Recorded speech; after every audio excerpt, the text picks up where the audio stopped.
Welcome to another Lame Creations Log Analysis Made Easy video where we're going to discuss comp files, particularly to help you make sure you're ready for your interview, or if you just need a kind of a review on different things. Today we're going to talk about the deploymentclient.conf. And the point of these videos is not to go through the entire spec manual, but to call out some important ones and to make sure you understand them. And these are the ones that these are the features that I have found in my career that are the most commonly changed.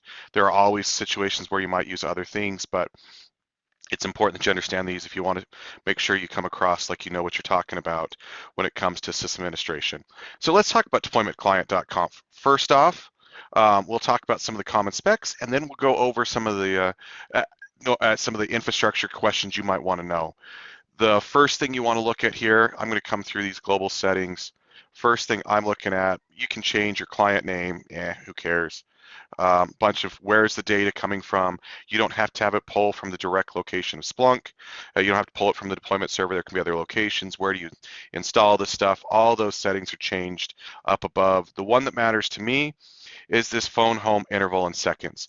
And this becomes an issue based off performance. Remember that the deployment system in Splunk is that the clients, all the machines, your universal forwarders, everything talking to the deployment server, are going to phone home, and they call in and say, is there any new information for me? If there is, I'll grab it and put it on my system.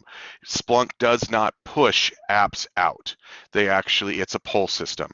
And so these, all of your clients will phone home at so many seconds. And basically it's a random number. Let's say it's 60 seconds. They'll all phone home over a 60-second period, but they all don't call home at the exact same 60 seconds. Otherwise, you'd DOS your system. But the principle is if you have too many systems calling home, you could cause a denial of service. Typically, that's one of the reasons that if you have high deployment servers, you should not make it do anything else besides be a deployment server. That way it can handle all the machines calling home. That being said, you also can do stuff on the client. Probably not as big a deal, but if the client is getting overloaded, make this time bigger. Now, one of the things to remember is the longer this window gets, say I move this to 600, that means it's going to call home every 10 minutes. That means if you push out a change to your systems, it could take up to at least 10 minutes for the machine to call home, see that there's a change, and then bring the download down. So you just need to, it's a balance. I typically find this fine, but the issue is if you start to get hundreds of machines calling home, you need to be aware. There are limits. You can look them up, but on a standalone machine, it can handle, I think it's close to 1,000, but anytime you get a bunch, just be aware that you can overload your poor deployment client if it's not provisioned well enough to handle the tasks that are in front of it. The next one, let's skip all over these. These are SSL systems. Hey, what kind of version do we need to use? Do we force certificates, valid certificates, things like that? What kind of ciphers are being used? Connection timeouts, blah, blah, blah. They're all in there. That's where you set those settings. The one that matters to me, this is the biggest one, target broker deployment server. And it's this stanza, and here is where you set who the deployment server is to call back. I'm going to jump over to my deployment server, and this is what the stanza looks like for, I have an app that I push out to my machines, and it does this. And basically, here's the deployment client. That was all the first stuff we were talking about, where you could set how frequently it calls back. I leave that alone. But the target broker deployment client, I put a target URL and I point it on port 8089 to my deployment server. If this is there and it's put on, the stanza finds itself in the right location to receive precedence, it will make the machine call home. Now, here's something that I have done that I actually find isn't as common practice as I would have thought it would be. This is my deployment server. You can see that I'm in the deployment apps, and I have a deployment client. I have an app in which I push these things, which is why I'm in the default, is because this is a custom app that I build. If I go to a client, most likely this deployment client stuff would be found in the locals, and what I found is the most common thing I found from system admins is they'll go to each box and they'll write the opt Splunk command that joins a machine to the deployment client. And ultimately that'll write it to opt Splunk, it'll write to Splunk home, etc system local. which is a perfectly valid location. But here's what I have found. If you do that, this is hard baked into each system. What I prefer to do is I like to grab this app and install it as part of my image to my new machines. If I have a UF, I like to go put this out, push it out to them. Because what I want to be able to do is I can actually make a new app if for some reason my deployment server changes. I know people say the server never changes. Well, you say that. In my environments, I've had my servers change frequently.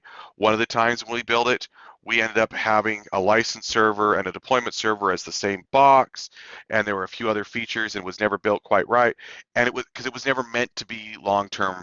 We didn't think the thing would grow as much as it did. Next thing you know, we need to split the deployment server off, and it needed to be its own box. So next thing you know, it's got a new IP. I would have had to go around to every machine and change that. That would have sucked.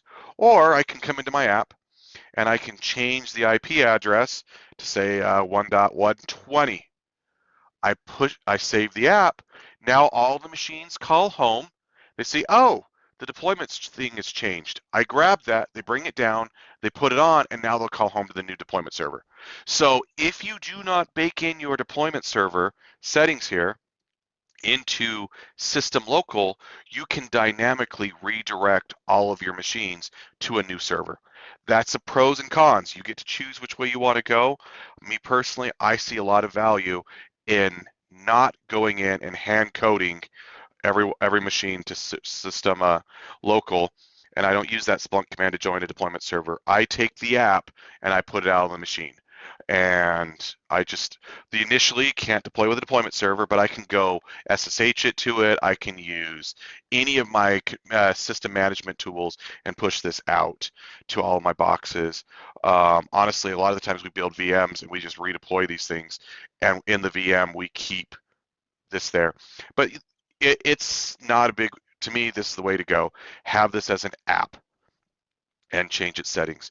Typically, I like to change most of my settings through a deployment server. It makes my deployment server a lot more, it gives me a lot more options to be able to control and manipulate all of my systems. But that's a decision for you to make, but just be aware that that is something you can do. And so just a summary, basically you want to be controlling how often they call home, if you need any server setting, SSL settings, where the files get installed. General rule, I don't change hardly any of these. If I were going to change something, it would probably be the require a CA cert, so that it has to be a trusted cert between you and the deployment server. Otherwise, that and the deployment client, that's all I would do. Anyway, I hope this helps you move from being a lame analyst to a Splunk ninja, and that you're finding these videos helpful. Remember that this is a video playlist, and we're going to be covering a lot of comp files over the next little bit. Look down below to get the playlist URL, and I highly encourage, please, if you find these videos helpful and you want to help me out a little bit, please join my channel, which is different than subscribing. When you join, you can help me be able to grow this channel by being able to afford some of the stuff that the technologies I'm trying to roll out, and to help show you some of the cool things that you can do with logs and setting up servers and improving your stuff. So if you can join my channel, that would be appreciated. But if not, please subscribe, like the channel, keep coming back. Your viewership is highly appreciated. Thanks. Talk to you later.